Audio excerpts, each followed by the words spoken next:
Alrighty everyone, welcome back to another video and welcome to the final shape. Hope you've been enjoying the DLC. But we're back and we're here to confirm my speculation for the Prismatic Titan melee build. Build crafting is really fun with Prismatic, so please let me know what your favorite builds are down in the comments below. But let's start out with our abilities. The new super, Twilight Arsenal, is what we're going to be using. Throwing your void axes creates weakening explosions, and you can then pick up those void axes where light attacks will weaken targets, or you can just throw the axe for some more damage. Next, you got your choice of either barricade or thruster, your choice to jump, and our melee, Frenzied Blade. This gives us 3 melee charges and will sever targets on hit. It's also a good source of darkness representation for our builds. And for our grenade, we're going to be using Pulse Nade for an all-around good nade that will contribute to our light meter. Now for our aspects, we're going to start out with Knockout. Critically wounding a target or breaking their shield infuses your melee attacks with arc energy and increases your melee range and damage for a short time. Defeating targets with melee attacks makes you amplified and restores a portion of your health. Defeating more powerful combatants increases the amount of health restored.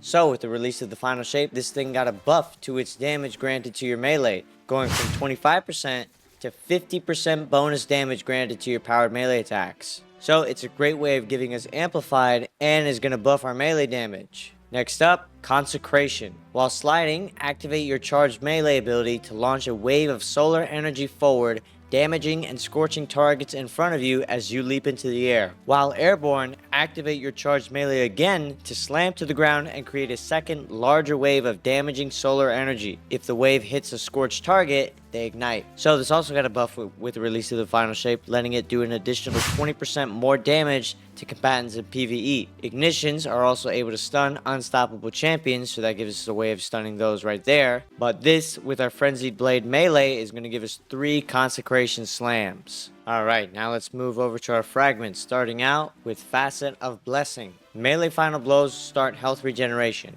while Transcendent, melee final blows start health regeneration for you and nearby allies. So, Knockout will give us a bump in our health, and this is going to give us health regeneration. So that's 2 forms of healing. Next up, Facet of Dawn. Powered melee hits grants you Radiant, and powered melee kills grants you and nearby allies Radiant. So, now our melee kills are giving us health and Radiant to deal with adds. But it does also take away -10 from our strength stat. Next up, Facet of Protection. Gain increased damage resistance while surrounded by enemy combatants, and while Transcendent, damage resistance is enhanced.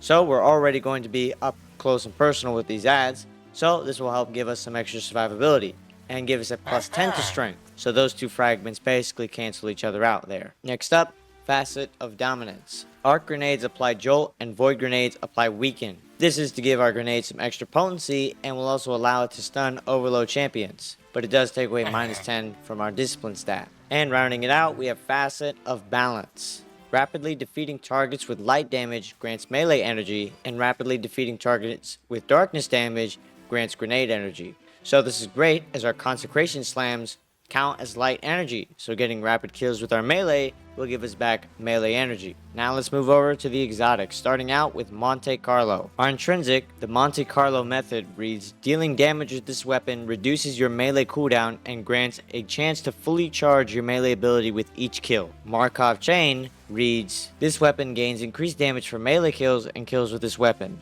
Melee kills grant ammo for this weapon, in case you run out of primary ammo. Our Catalyst reads that 5 stacks of Markov Chain hold reload to swap to a melee mode where you use your bayonet like a glaive. Landing a bayonet hit grants melee energy. So this is going to help with making sure our melees have a high uptime, but will also be nice as a workhorse weapon to build up our light and dark meters for Transcendence. Next up, Pyrogale Gauntlets. Our trait, Percussive Flames, reads modifies Burning Maul into a single high damage slam of your hammer that creates several cyclones of flame. Consecration second slam creates a cyclone of flame. So no, we can't use the first part of this exotic, but letting our Consecration slams create a fire tornado is pretty cool, especially considering the fact that we have 3 Consecration slams. So essentially what we have here is using our 3 Frenzied Blade melee charges to fuel our Consecration slams that will activate Knockout, therefore giving us a bump to our health, while also triggering health regeneration via our fragments and making us Radiant. We're using Monte Carlo for when we run out of melee energy so we can easily regenerate it. And we're using our grenade and super for fun Warcourse Armory to help in getting us to become transcendent, where the build will certainly become 10 times more fun. So that's the build, but be sure to like, comment, and subscribe for more videos now that the final shape is out. But with all that out of the way, let's get right to the showcase. Alright, let's see what this build can do. Just gonna have a quick opening over here with good old 1-2 full snake to get rid of all these guys. So just a quick little note I want to make about weapons is that I personally very much like having this strand heavy machine gun, as it helps me boost up my strand stuff to get transcendent when I'm looking to get that. Like, yeah, primary ammo is one way, and that's what I thought I would be using a whole lot, but really I find myself either just getting an outright melee kill like that, picking up a tangle to kill some stuff for some dark energy, or it's really just using my heavy LMG. Alrighty. I like it, cut G. Kill you guys, get a tangle. But other times you want a nice little slam to kill a couple things. Still, it's still going. Use your glaive melee if you need to. And then we run out a little bit because we're taking damage. The little trick though is if you jump on top of these blights, you won't take damage from right here. On the bomb, on the bomb, on the bomb, on the bomb. And boom, I'm the bomb. You've got mail. Love doing Pathfinder objectives. Oh. Fun moments, fun moments. Oh no, I'm out of Titan slams. Oh well, you'll take it. Boom! And he's dead. Enemies question mark. What's up, fellas?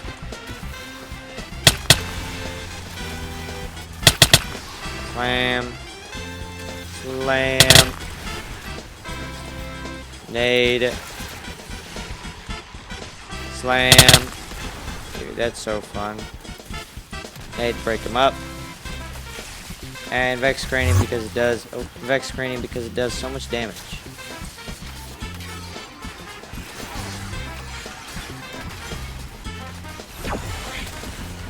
That put me back at full health. One thing I'm struggling with is I don't know where I should test these builds anymore. I could do Legend Onslaught still, but that doesn't feel like the place we're going to be spending most of our time now. So, if you have any suggestions on where I should be using these builds, feel free to let me know down in the comments below. And let's end it with the super. Boom. Dead. Dead, right? Yep. Full health. And out of my lobby. Alrighty, well that was Consecrated Knockout. Make sure to like, comment, and subscribe. I'll see you next time. Stay alrighty.